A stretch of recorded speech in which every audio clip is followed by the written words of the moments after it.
আমাদেরকে ছেলেটা দার্শন ভাই আছে।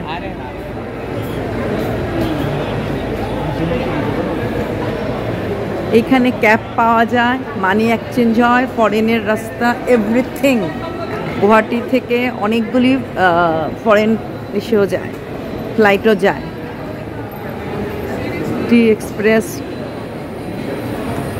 Families, so beautiful. চলো। গুয়াহাটি এয়ারপোর্ট থেকে বেরিয়ে মনটা একটা ফুরফুরা হাওয়ার মতো হয়ে গেল। বেরিয়ে পড়লাম শিলংয়ের রাস্তায়, অনেক চেনা রাস্তায়, যে রাস্তায় বছরের পর বছর আসা যাওয়া করেছি। রাস্তাগুলি মোটামুটি এরকম ডেভেলপই দেখেছিলাম, তবে হ্যাঁ, এখন কিছু রাস্তাতে লাইন ধরে গাছ লাগানো আছে। আমি যখন প্রথমবার শিলং গেছিলাম, বা শিলং থেকে প্রথম যখন আমি আসাম থেকে আপ ডাউন করতাম, তখন আমার সবসময় একটা কথা মনে হতো যে শিলংয়ের রাস্তাতে যদি লাইন ধরে ফুল গাছ লাগানো হতো, পুরো গুয়াহাটি টু শিলংয়ের রোডটার মধ্যে দারুণ লাগতো। এবার আমি অবাক হয়ে দেখলাম যে যেই জায়গাটাতে আমি মনে করতাম যে গাছ লাগানো, আমি ভাবতাম দুটো রাস্তার পাশে, কিন্তু দেখলাম না।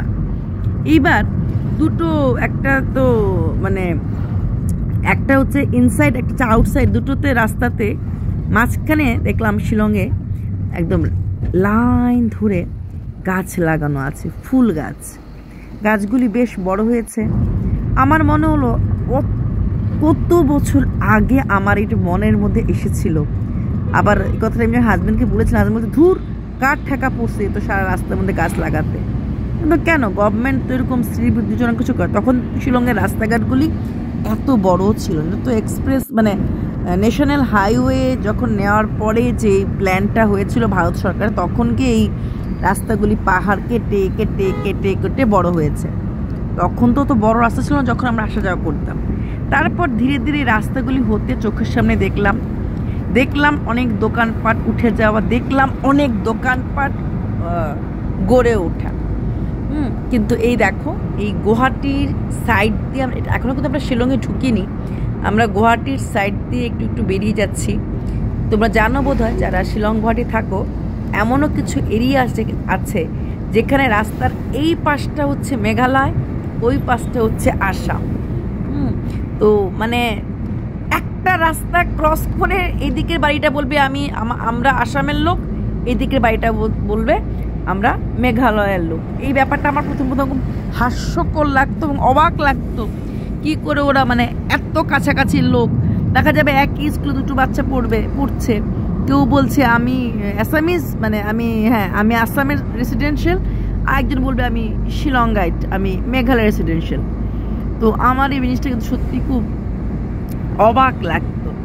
তো এখন দেখলাম যে এই ব্যাপারগুলি এখন কোনো ওদের কাছে মায়নে রাখে না, এর মধ্যে অ্যাডজাস্ট করতে শিখে গেছে।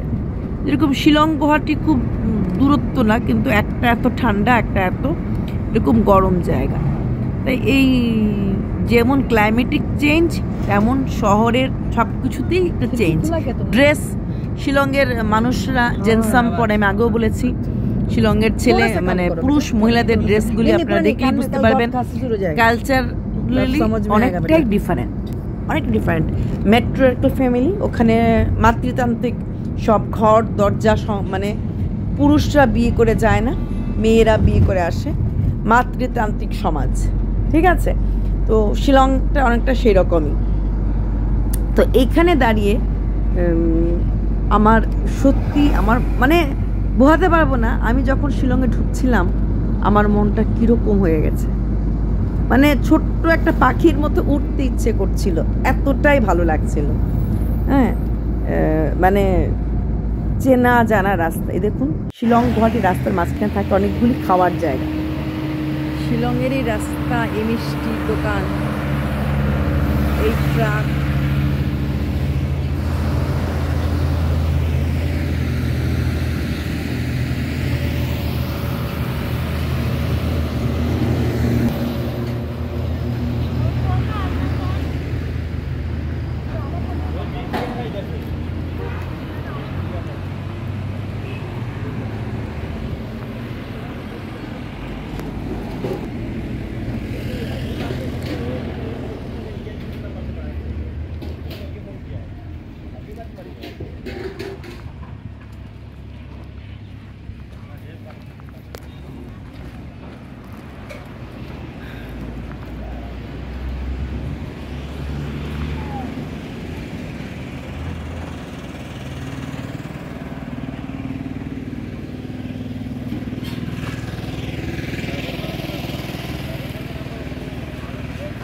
আসলে এই ধাবাটাতে আমি খাইনি, কারণ এখানে অনেকগুলি ভালো ভালো ধাবা আছে যেটা খুব পপুলার, কিন্তু কারণ আমরা খেয়ে এসেছিলাম। আমার যে গুয়াহাটির ফ্ল্যাটের বাড়ি থেকে এসেছিলাম, তারপর আমার একজন হাজব্যান্ডের ফ্রেন্ডের বাড়ি থেকে খেয়ে এসেছিলাম, কিন্তু আমার যে ড্রাইভার ছিল সে সারাদিন ধরে ভুকা ছিল। তো ওকে বললাম বাবা তুমি খেয়ে নাও, ছোট্ট বাচ্চা ছেলে, কারণ ওর বাবা অ্যাকচুয়ালি আমাদের গাড়ি চালাতেন, ওনার সাথে আমি এসেছিলাম, ফেরার দিন উনি এসেছিল, তো নেওয়ার সময় ছেলেকে পাঠিয়েছিল। তোকে বললাম তুই খেয়ে নে বাবা, আমি খাচ্ছি না। এই দেখো শিলংয়ে কিন্তু এটা স্টাইল, ঘরগুলো খুব ছোটো ছোটো হয়, খুব বড় বড় ঘর হয় না। তারপর আমি ওকে বললাম তুই খেয়ে নে, আমরা ওয়েট করছিলাম, তো আমি দাঁড়ালাম, তখন আমি একটু ব্লগ করছিলাম, তারপর আবার বেরিয়ে পড়লাম এই পথের দিকে। তো যেহেতু বিকেল বিকেল হয়ে যাচ্ছিল, কিছু কিছু রাস্তা শিলংয়ের আছে প্রচণ্ড ট্রাফিক জ্যাম হয় না, মেইন হাইওয়ে না, শিলংয়ে যখন তুমি ঢুকে পড়বে তখন ট্রাফিক জ্যামের একটা কিন্তু সমস্যা আছে, খুব বেশি না হলেও হয় ভেতরে, মানে শিলংয়ের টাউনের ভেতরে। এই হাইওয়েতে অনেক সময় রাত্রেবেলা হয়, এক সময় তো খুব মারাত্মক হতো। এই গুয়াহাটি মানে জিএস রোড বলা হয়, গুয়াহাটি শিলং রোডে একসময় খুব ট্রাফিক জ্যামে আমরা অনেকবার ফেসেছি, অনেকবার ভুগেছি, কিন্তু তারপর যখন ন্যাশনাল হাইওয়েটা হয়ে গেল এবং এত বড় বড় রাস্তাঘাটগুলি হয়ে গেল, তারপর থেকে কিন্তু সমস্যাটা অনেকটাই কমে গেছে। তবে হ্যাঁ, শিলংয়ের ভেতরে যে রাস্তাগুলি সেখানটাতে অনেক সময় ট্রাফিক জ্যামে পড়েছি।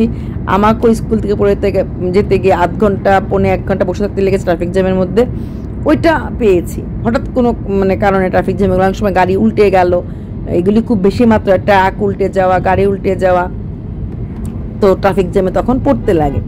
দেখো দূরে পাহাড় দেখা যাচ্ছে, আর আমার মনটা না মানে মানে মনোমরম ইয়েতে সঙ্গীত এরকম মনে হচ্ছিল, উঠতে ইচ্ছে করছিল পাখির মতো। এই যে ট্রাকগুলি যায়, এই ট্রাকগুলো অনেক সময় মধ্যে রাস্তায় উল্টে যায়, মানে অ্যাক্সিডেন্ট হয়ে যায়, তখনই কিন্তু এই রাস্তাগুলি জ্যামে পড়ে যায়। আর শিলংয়ের মোটামুটি মানুষদের, মানে শিলংয়ের যারা লোকরা থাকে মোটামুটি সবারই গাড়ি আছে, ভেহিকেল আছে। তো কোথায় ভেহিকেল নাই, গাড়ি সব জায়গাতেই সবার গাড়ি আছে, কিন্তু শিলংয়ের লোকদের 2-3টে করে গাড়ি পার হেড আছে প্রত্যেকে। তাই যেখানে বেশি গাড়ি সেখানে তো ট্রাফিক জ্যামের চান্সটা, পার্সোনাল ভেহিকেলতে থাকে তখন তো চান্সটা খুব বেশি এরকমভাবে হওয়ার, মানে জ্যাম হওয়ার। বাড়িগুলি দেখছি আর আত্মাটা যে কী ভালো লাগছে। এই যে রাস্তাটা, এই রাস্তাটা আমরা অতবার চলেছি, অনেকবার এসেছি, তাই এই রাস্তাটাতেই মনটা ফুরফুরা লাগছে। যাচ্ছি। এইবার দেখো শিলংয়ের চারিদিকে এই ট্রাক প্রচুর থাকে, কারণ এই ট্রাকগুলি বিভিন্ন মানে ট্রান্সপোর্টের থাকে, বিভিন্ন জিনিসপত্র নিয়ে শিলচর, আগরতলা এইসব জায়গাতে যায়। ওই গুয়াহাটি হয়ে এইসব ট্রাকগুলি কিন্তু এই শিলচর জায়গাতে পাড়ি দেয়। তার জন্য এই ট্রাকের জন্যই মেনলি কিন্তু আমরা পাই এই ট্রাফিক জ্যামটা।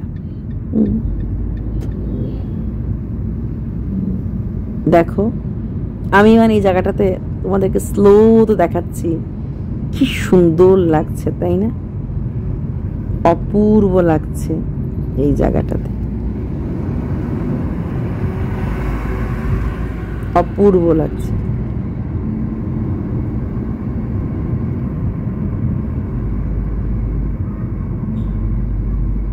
দারুণ লাগছে। আমি তোমাদের মানে এডিট করতে গিয়ে বা ভয়েস ওভার দিতে গিয়ে দেখছি কি যে ভালো লাগছে, বোঝাতে পারছি না, এতটাই দারুণ লাগছে, অপূর্ব লাগছে জায়গাগুলি। দেখো এই রাস্তাটা আরেকটু এগিয়ে গেলেই পাবে এমন একটা জায়গা যেখানে আমি মানে জব করতাম। অনেকটা কিন্তু মেইন শিলং থেকে দূরে আমি আসতাম, জব করতাম। এখন তো এমন আলসা হয়ে গেছে, উবের আর ওলা ছাড়া চলতেই পারি না। তখন শিলংয়ে কিন্তু এখনো সেরকম উবের ওলে হয় নাই, তাই অনেকটাই ট্রাফিক পয়েন্ট থেকে গাড়ি নিয়ে আমাকে আসতে হয়েছে। তখনও একটা এন্থু ছিল, একটা প্রাণ ছিল। এই দেখো আরেকটু এগোলে পরে, এখনো আসেনি জায়গাটা, আমি শুধু ক্রস করছি, আরেকটু আমি এগোবো তারপর পাবো ওই জায়গাটা। এই জায়গাটার জন্য আমি ওয়েট করছি, জায়গাটা দেখার জন্য।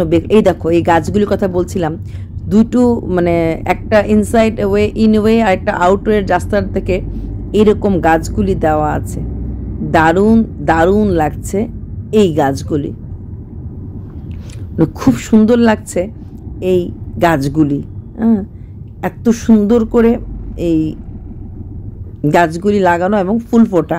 হয়তো 2-4 বছর পরে গাছগুলি আরও বড় হয়ে যাবে এবং আরও ফুল ফুটবে, তখন যে কী অপূর্ব লাগবে এটা ভেবেই। কারণ আজ থেকে এত বছর আগে যখন প্রথম এসেছি তখন ভাবছিলাম যে কেন এরকম হবে। আমি ভাবতাম যে 2 সাইডে পাহাড় থাকতো তখন, তো এখন তো 2 সাইডে সেরকম পাহাড় নেই। রাস্তা সেই পাহাড়গুলি কেটে কেটে তো মেন রোড করেছে। এই দেখো আমি যেখানে চাকরি করতাম এই পয়েন্টটাকে বলে বড়াপানি। হ্যাঁ, এখানে বড় লেক, শিলংয়ের মানে মূল শহরে, এখান থেকেই জল দেওয়া হয়, মানে ওয়াটার সোর্স অফ ওয়াটার এখান এই বড়াপানি মানে বিশাল বড় একটা লেক। এখানে বোটিং ফোটিং সবই হয়। আরেকটা জায়গা আছে পিকনিকের ভেতরে, এইখানে সবসময় আসতাম প্রত্যেক দিন সকালবেলা। দেখো কত দূর থেকে এসে এখানে আরেকটু এগিয়ে গিয়ে আমার পয়েন্টটা ছিল, সেই পয়েন্টে গাড়ির থেকে নামতাম, সেখান থেকে আরেকটা রিজার্ভ গাড়ি করে তারপরে আমি আমার চাকরি ক্ষেত্রে যেতাম। এই বড়াপানিটা আমার মনে, মানে এই জায়গাটা না, এই পয়েন্টটার নামটাই ভুলে গেছিলাম। আমার যে কি খারাপ লেগেছিল, কেউ বলছে উমিয়াম, কেউ বলছে এটা অ্যাকচুয়ালি মানে বড়াপানি পয়েন্ট বলা হয় না, বড়াপানিটা আরেকটা পয়েন্ট আছে এটা। এই জায়গাটা দেখো কি সুন্দর, প্রত্যেকদিন এইরকম সুন্দর ভিউর মাঝে দিয়ে কর্মক্ষেত্রে যেতাম। ভাবতে পারছো তো তাহলে মনটা কতটা ভালো লাগতো। তো এই জিনিসগুলিকে ভোলা যায় না, ভুলতে পারবো। বাকি ভাই লোক কাহা হ্যায়? তো এই জিনিসগুলির জন্যই তো এত এত ভালোবাসা, ভালো লাগা। সত্যি নর্থ ইস্ট, এই দেখো I love Assam, yes awesome Assam. এটা কিছুটা গুয়াহাটির ক্লিপিংস আমি এখানটা লাগিয়ে দিয়েছি এই রাস্তাঘাটগুলি। पहले तो एक था और 2 कर दे। অপূর্ব সুন্দর জায়গা, তাই নয় কি? 2 गाड़ी है अभी আমার কাছে তো বিশাল বিশাল বিশাল সুন্দর জায়গা। ভাই भी गाड़ी चलाता है। এটা হচ্ছে গুয়াহাটি, এটা শিলং না, ওইটা শিলংয়ের পয়েন্ট ছিল, এটা হচ্ছে গুয়াহাটির পয়েন্ট। কিছু কিছু গুয়াহাটির ক্লিপিংস ছিল যেগুলি আমার লাগানো হয় নাই। এই জায়গাগুলি ইম্পর্টেন্ট আমার লাইফে, সেই ইম্পর্টেন্ট জায়গাগুলি তুলে রেখেছে। এখনো কিন্তু আরো কিছু ডেভেলপমেন্ট হচ্ছে, আরো কিছু নিউ রোড হচ্ছে। যখন নেক্সট টাইম আমি আসব তখন এই রাস্তাগুলি ফুল অ্যান্ড ফাইনাল হয়ে যাবে, কি ভালো লাগবে। আশা করব আগামী 2-3 বছর পরে এটা আরো উন্নত জায়গাতে হয়ে যাবে। প্রত্যেকটা জায়গা আমি আরো উন্নত মানের পাবো। শিলং ছেড়ে যখন এসেছিলাম তখন তো পেটিএম চলতো না। এবার গিয়ে দেখলাম বেশ ভালোই পেটিএম চলছে। তবে ওখানে নেটটা একটু ইমপ্রুভ হতে লাগবে, তাহলে আরো ভালো লাগবে। এটা কিন্তু শিলং না, এটা কিন্তু গুয়াহাটি। হ্যাঁ, এটা একটু ভেতরে গুয়াহাটি, এটা শিলং না, এটা গুয়াহাটি। আমি কিছু কিছু গুয়াহাটি ক্লিপিংস এখানেও লাগি, মানে ওই আমার জায়গাটার পরে এখানটাতে লাগিয়ে দিচ্ছি। এটা কিন্তু গুয়াহাটি জায়গা, এটা একটু শিলং না, মানে আসামের পার্ট।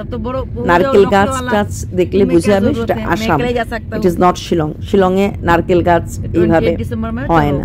নারকেল গাছ, কাঁঠাল গাছ মেনলি আমরা গুয়াহাটিতেই পাবো, শিলংয়ে হয় না সেরকম।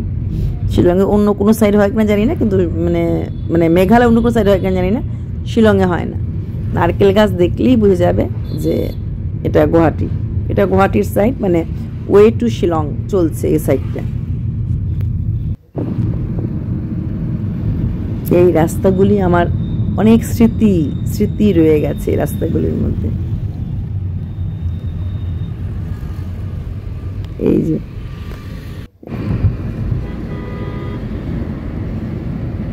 এখানে কাছাকাছি আমার একটা জায়গাও ছিল যেটা আমার এখন আর নেই, এটা অনেক আগেই ছিল না। তো তাই এই জায়গাগুলি আমি তুলে রেখেছি, প্রত্যেকটা পয়েন্ট এখানে আমার মনে। দেখো এখান থেকে দূরে শিলং পাহাড় দেখা যাচ্ছে, কি যে ভালো লাগছে বোঝাতে পারবো না। আবার জানি না কবে যাব, মনটা বলছে এখনই আবার কয়েকদিন গিয়ে থেকে আসি, মানে ঘুরে আসার পর আবার মনে হচ্ছে যাই, কদিন থেকে আসি। সেটা কি সম্ভব বলো? সম্ভব তো না, সেটা কোনো অবস্থাতেই সম্ভব না। মনটা বলছে ওখানে যেতে, ওখানে থাকতে।